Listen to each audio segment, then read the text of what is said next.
Merci d'être là. Mesdames et messieurs, je vous remercie d'être présents et si nombreux surtout. Je tenais à vous présenter le budget de la justice le plus vite possible. Vous savez qu'il a été adopté ce matin au Conseil des ministres et donc j'ai le plaisir de vous présenter en primeur le contenu et surtout les orientations de ce budget. Le budget de la justice atteint un montant de 7,7 milliards. Il concerne 77 542 fonctionnaires, magistrats, greffiers, surveillants pénitentiaires, éducateurs de la PJJ, dans toutes les catégories de métiers que vous connaissez parfaitement. Ce budget est en augmentation de 4,3%, c'est-à-dire que ce budget traduit l'engagement pris par le président de la République de faire de l'éducation nationale, de l'intérieur, sécurité et de la justice ces trois priorités. Alors que le budget global de l'État sera identique en valeur à ce qu'il a été l'année dernière, le budget de la justice progresse de 4,3%. Ce budget, évidemment, est marqué parce que, vous le savez, un budget, c'est la traduction des choix et des orientations politiques. Ce budget a d'autant plus d'importance que c'est le premier budget du quinquennat et d'un quinquennat d'alternance. Il porte donc l'empreinte de la politique de ce nouveau gouvernement sur la justice.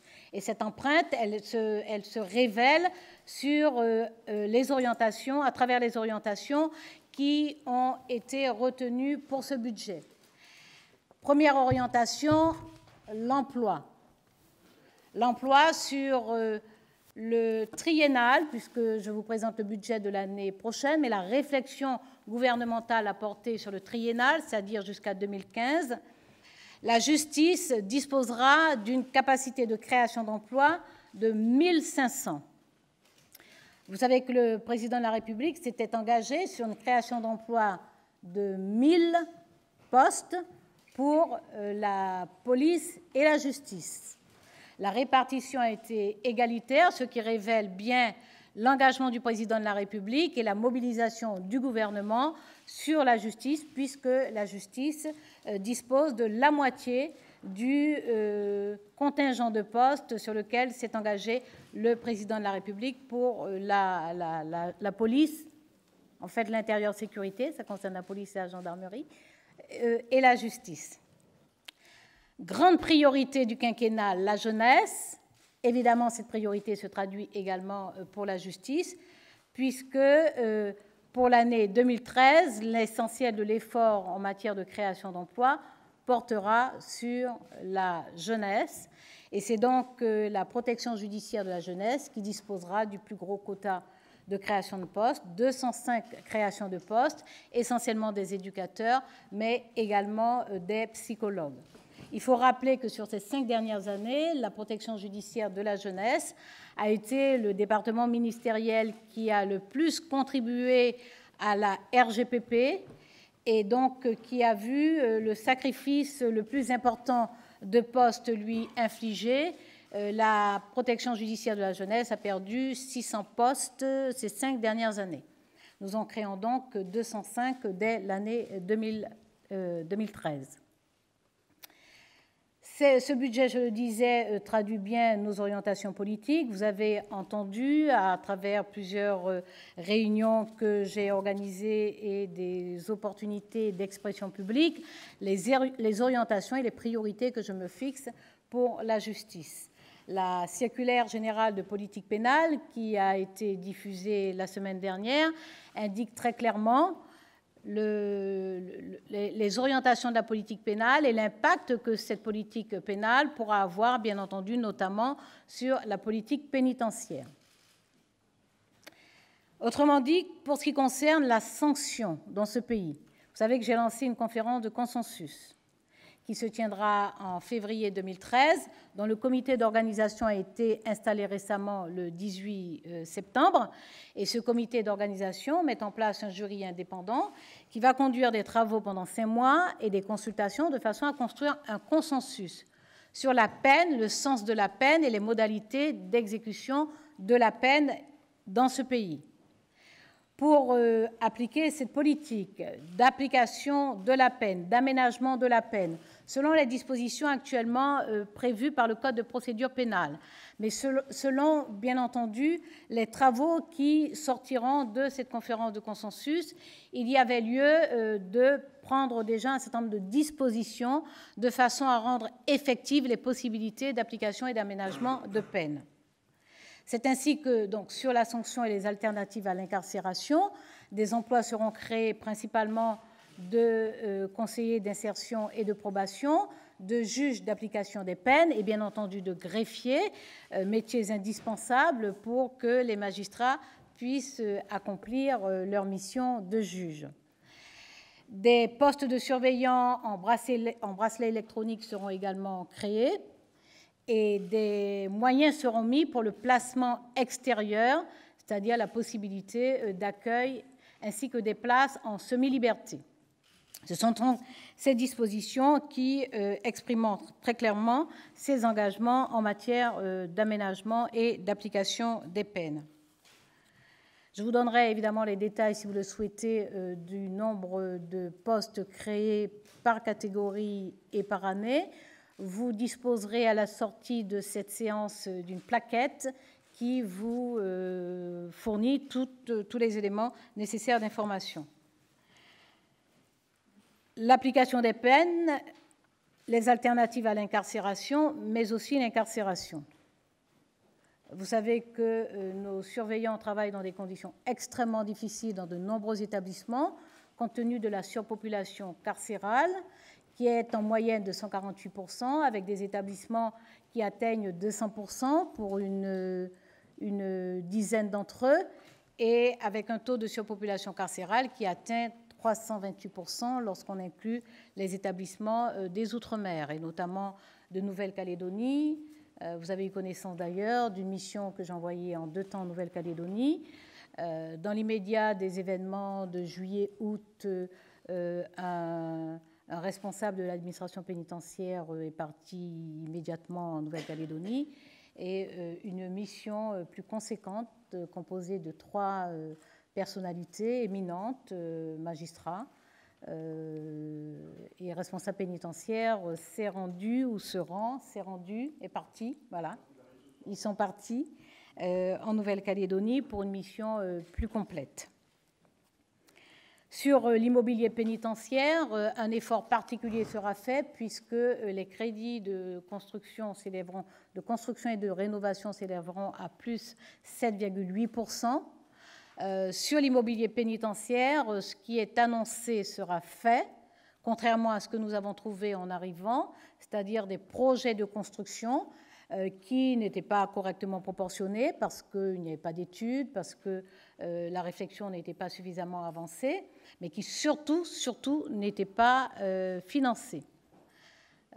Les engagements que nous prenons ne concerneront que les établissements sur lesquels nous interviendrons réellement, c'est-à-dire évidemment dans un premier temps des rénovations de la santé, de Fleury-Mérogis, des Baumettes. J'ai eu l'occasion de passer à Fleury-Mérogis et aux Baumettes à Marseille la semaine dernière.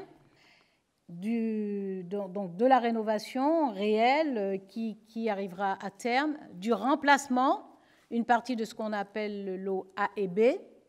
Je n'ai pas retenu la totalité du lot A et B parce qu'un certain nombre d'établissements font interrogation et qu'il y a lieu de regarder de plus près, d'autant que le mode de financement n'est pas particulièrement satisfaisant. Vous avez entendu parler de ces partenariats publics-privés. Vous savez que les partenariats publics-privés sont une formule qui fait croire que l'État économise, mais qui en fait pèse sur les budgets publics longuement, parce qu'en moyenne, les partenariats publics-privés sont des engagements sur 25 à 30 ans, avec des coûts d'intérêt des emprunteurs plus élevés que ceux que l'État obtient lorsqu'il emprunte, et donc des loyers élevés, et à l'arrivée, un coût d'établissement, un coût d'investissement donc, qui est multiplié par 5 ou 6. C'est donc une formule que nous n'approuvons pas. Lorsque les projets d'investissement étaient assez avancés en partenariat public-privé, nous les avons maintenus. Pour certains d'entre eux, j'ai diligenté une inspection commune des services judiciaires et de l'IGAS. Et je vais apprécier selon les rapports qui me seront remis. Le troisième volet immobilier pénitentiaire, évidemment, ce sont les constructions, parce qu'il y a nécessité et même urgence de remplacer des établissements vétustes. J'ai envoyé tout mon cabinet avec des dirigeants, les directeurs, les sous-directeurs, inspecteurs généraux, donc des membres de l'administration, des directions d'administration en immersion, en visite d'établissement, et je peux vous dire qu'il y en a qui sont revenus de visite de certains établissements pénitentiaires profondément troublés, fortement perturbés compte tenu de l'état des établissements qu'ils ont visités.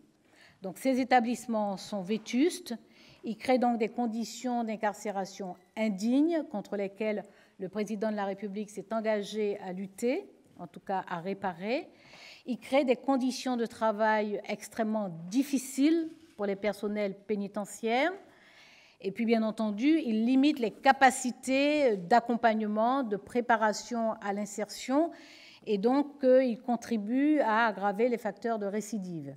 Il y a donc lieu de créer les conditions pour que l'incarcération soit plus digne, que les conditions de travail soient plus correctes et donc plus efficaces, et que la prise en charge des détenus soit réelle de façon à ce que nous diminuions les risques de récidive.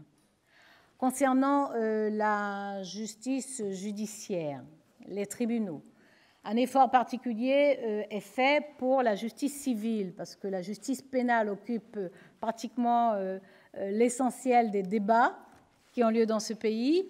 La justice pénale absorbe une part importante de notre énergie, de nos efforts, de notre temps et de notre expression, mais la justice civile, celle qui intervient au quotidien dans la vie de nos concitoyens, est une justice extrêmement importante parce qu'elle répond à de vrais besoins, elle apporte de vraies solutions, elle apporte de vraies réponses aux citoyens qui, face à des difficultés, en appellent à l'État, et donc on appelle à l'État à travers le ministère de la Justice, à travers le service public de la justice.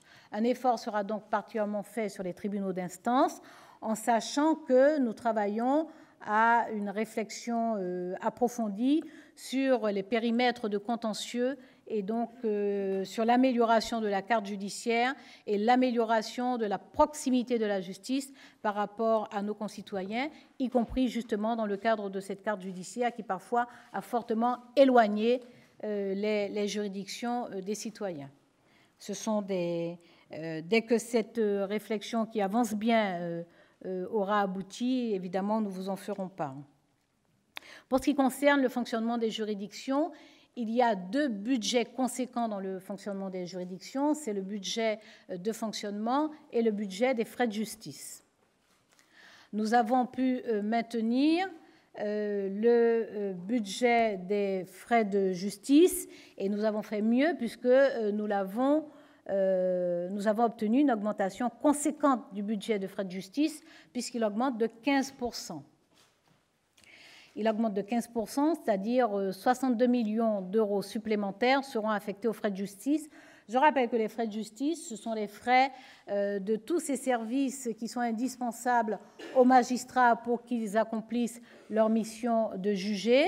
Ce sont donc les prestations d'enquête, les besoins en interprète, les besoins en expertise, y compris en expertise psychiatrique, les besoins en éléments contribuant à la manifestation de la vérité, je pense notamment aux tests ADN, donc tous ceux que les juges sont appelés à commander comme prestations qui coûtent à la justice, que la justice doit honorer, que la justice honorait très mal jusqu'alors, puisque nous avons trouvé des créances lourdes qui ont mis un certain nombre de juridictions en situation de cessation de paiement. Nous allons donc résorber ces créances et nous allons mettre à la disposition des magistrats les moyens d'effectuer tous ces services, de faire effectuer tous ces services indispensables à leur mission de juger. L'autre gros budget est le budget de fonctionnement. Ce budget de fonctionnement se tasse par rapport au budget de l'année dernière. Néanmoins, compte tenu des pratiques, de la possibilité légale de fongibilité entre le budget des frais de justice et le budget de fonctionnement, dans les juridictions, l'usage était de disposer de moyens du budget de frais de justice pour du fonctionnement. À partir du moment où, avec l'augmentation de 15% sur le budget de justice, nous créons les conditions pour que les juridictions n'aient pas besoin de ponctionner le budget de fonctionnement pour des frais de justice, nous créons les conditions pour que le budget de fonctionnement satisfasse aux vraies dépenses de fonctionnement.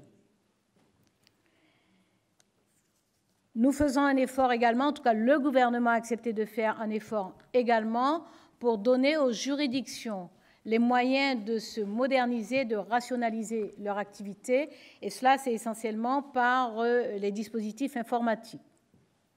Nous avons donc les moyens conséquents de dispositifs informatiques pour les procédures pénales, c'est le logiciel Cassiopée.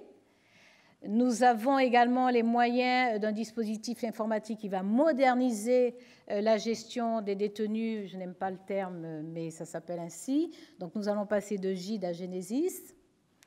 Nous allons également moderniser le casier judiciaire national de façon à résorber significativement les délais à la fois d'inscription et de transmission de l'information contenue dans le casier judiciaire international.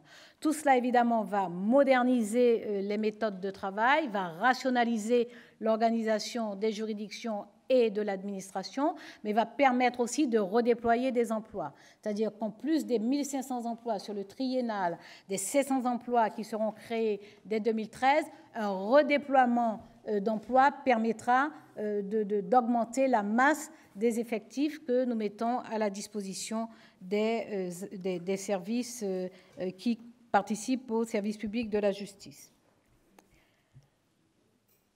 L'essentiel demeure les personnels du service public de la justice. Ce sont eux qui font vivre le service public de la justice. Je veux leur rendre hommage particulièrement parce que je les connais de mieux en mieux, pour avoir reçu les délégations syndicales dès ma prise de fonction, pour m'être beaucoup déplacée en juridiction, dans les établissements pour mineurs, dans les établissements pénitentiaires, pour avoir multiplié les séances de travail, pour avoir participé à des événements organisés par services, administration, structures, organisations. Je connais de mieux en mieux ces personnels. J'ai pu voir sur le terrain, en plus d'avoir pu le vérifier sur dossier, j'ai pu voir à quel point les personnels de tout le service public de la justice ces dernières années ont amorti le choc de réformes désordonnées, de réformes incohérentes, mais surtout de réformes précipitées, de réformes qui se sont superposées les unes aux autres. Et il y a eu, aussi bien dans les juridictions que dans toutes les catégories de métiers, dans l'administration, dans l'ensemble de notre administration, il y a eu, et de façon spectaculaire vraiment, dans les juridictions, dans les établissements pour jeunes et dans les établissements pénitentiaires, il y a eu une capacité à absorber les effets, les impacts perturbants, désorganisateurs d'un certain nombre de réformes. Il y a eu un génie particulier déjà de travail d'équipe, ensuite d'inventivité, de réorganisation sur place. Et j'ai vu très précisément et très concrètement comment ces réformes ont été vraiment amorties par un certain nombre de dispositions qui ont été prises sur place dans les périmètres de juridiction, d'établissement, et de sorte que nous sommes arrivés, en trouvant un service public de la justice qui avait été assez fortement maltraité, mais qui finalement tenait debout et montrait quand même des aspects de santé assez réconfortants. Je veux donc rendre hommage à ce personnel parce que c'est bien cette motivation, la conviction d'appartenir à un service public, de ne pas le laisser s'effondrer, la conviction de l'utilité du travail individuel que l'on fournit et du travail d'équipe qui enrichit ce travail individuel. C'est bien tout ça qui a permis que le service public de la justice tienne debout. Maintenant qu'il tient debout, on essaie en plus de mieux le consolider avec le budget que nous avons cette année, le budget que nous aurons sur le triennal.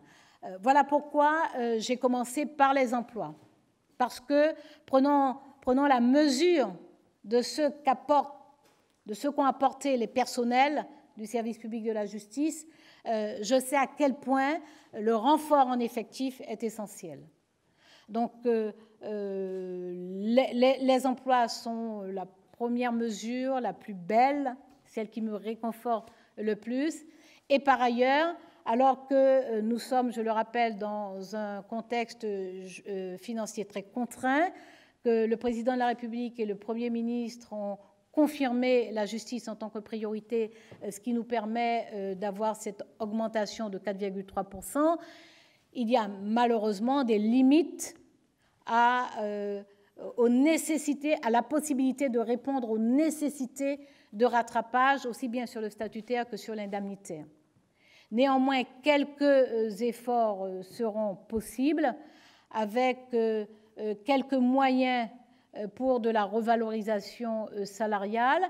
Donc, des moyens cette année pour les magistrats sur la base du décret de revalorisation de leurs indemnités, la troisième tranche intervenant cette année avec une application au 1er janvier 2013. Il y aura donc 4 millions d'euros pour solder cette dernière tranche concernant les magistrats. Cette obligation qui est réglementaire, puisqu'elle est encadrée par un décret, contraint, bien entendu, mais c'est très volontiers parce que les conditions de travail des magistrats sont difficiles, les conditions matérielles de travail sont difficiles, les conditions d'environnement sont difficiles, la multiplication de tâches dues aux dernières lois de ces dernières années ont rendu l'exercice de leur mission de juger difficile, compliqué, ce qui nous amène d'ailleurs à réfléchir sur les assistants de justice et sur les assistants spécialisés, sur aussi parfois la transformation de certaines fonctions des greffiers. Donc il est normal que les magistrats disposent de cette revalorisation. Ce décret affecte d'emblée ces 4 millions d'euros au solde de la dernière tranche de la revalorisation des magistrats. Cela nous a empêché de faire un geste pour les greffiers, notamment de catégorie C, alors que cela fait des années que cette catégorie n'a pas été revalorisée. À partir de 2014, nous pourrons faire un peu acte de justice à l'égard de ces fonctionnaires, donc de catégorie C, et à partir de 2015, à l'égard des greffiers de catégorie B. Voilà, j'aurais voulu pouvoir réparer dès l'année 2013 cette injustice qui dure pour certaines catégories depuis une dizaine d'années. Malheureusement, le budget ne le permet pas. C'est la part de notre effort à l'effort général. Concernant l'aide juridictionnelle et alors j'ai parlé des magistrats, pardon, les pénitentiaires, pour les métiers pénitentiaires, une enveloppe de 7 millions d'euros permettra d'ajuster un petit peu par de l'indemnitaire. Et pour la PJJ, c'est une toute petite enveloppe de 1 million d'euros, mais qui pourra exprimer un minimum de notre gratitude aux fonctionnaires de la PJJ. Sur l'aide juridictionnelle, l'enveloppe a pu être maintenue et légèrement améliorée. Elle permet de répondre aux besoins des personnes qui n'ont pas les moyens d'accéder à la justice. Sur l'aide aux victimes, un effort particulier sera accompli, il a beaucoup de sens, il fait partie des grandes orientations politiques que j'ai déjà annoncées. Nous avons actuellement une cinquantaine de bureaux d'aide aux victimes dans les tribunaux de grande instance. Nous avons 161 tribunaux de grande instance. D'ici à la fin de l'année 2013, l'ensemble de nos TGI seront pourvus d'un bureau d'aide aux victimes. Nous aurons donc triplé ces bureaux d'aide aux victimes qui sont d'une incontestable utilité puisque les témoignages des juridictions, qu'il s'agisse des magistrats, des avocats, des associations d'aide aux victimes, nous affirment que ces bureaux sont d'une grande utilité pour l'information aux victimes. Dans ma circulaire de politique pénale, j'ai demandé aux parquets généraux et bien entendu donc aux parquets de veiller à ce que les victimes soient correctement accueillies, qu'elles soient informées, qu'elles soient accompagnées dans leur démarche, parfois informées parce que ça n'est pas toujours le cas, elles ne savent pas toujours qu'elles peuvent disposer d'indemnisation, donc les mettre en contact avec les commissions d'indemnisation, s'assurer de leur convocation réelle, particulièrement pour les procédures de comparution immédiate, et faire en sorte donc que les victimes trouvent toute leur place, un accueil bienveillant, attentionné, et qu'elles comprennent bien que c'est notre souci de faire en sorte que ne s'ajoute pas aux préjudices qu'elles ont subis et aux traumatismes éventuellement qui les habitent, qui les frappent, qu'elles ne subissent pas en plus un sentiment d'injustice par un accueil difficile ou insuffisant dans le service public de la justice. Voilà, mesdames et messieurs, l'essentiel de ce budget. Il traduit les orientations politiques et il porte une empreinte très claire, assumée, affichée et assumée. Il dit très clairement la priorité faite à la jeunesse. Il dit tout aussi clairement la nécessité de réfléchir à la peine, de rendre efficaces les peines et de lutter contre la récidive. Il dit très clairement l'importance que le gouvernement accorde aux victimes. Il dit très clairement l'importance que nous accordons au bon fonctionnement de nos juridictions. Nous allons continuer à être attentifs au fonctionnement de ces juridictions. Nous allons continuer d'abord à réfléchir, mais ensuite à vous informer des réformes internes pour moderniser, rationaliser et donc rendre plus efficace le fonctionnement, y compris de nos administrations.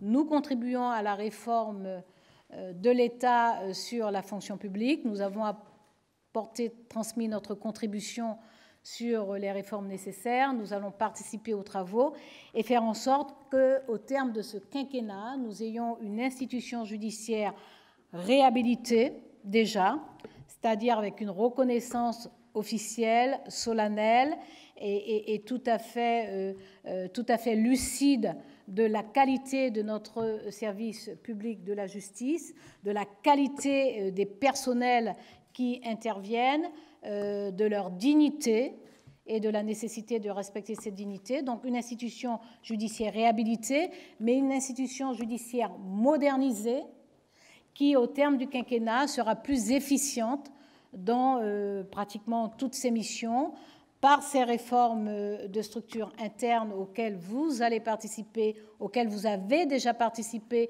parce que les contributions que nous avons envoyées ont été très fortement nourries des entretiens que j'ai eus et des séances de travail que nous avons eues, et donc vous allez continuer à y participer. Nous allons donc rationaliser, moderniser, rendre plus efficace. Et au terme de ce quinquennat, nous aurons une institution judiciaire dont personnellement, je sais que je serai fière. Et je serai fière parce qu'au quotidien, chacun d'entre vous aura contribué à la faire vivre.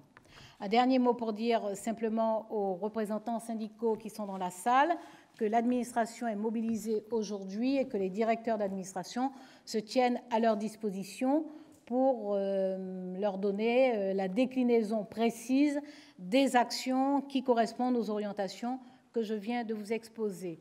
Par ailleurs, chacun d'entre vous, à la sortie de cette salle, pourra disposer d'un exemplaire de cette plaquette qui détaille l'ensemble des dispositions de ce budget 2013 et triennal. Je vous remercie.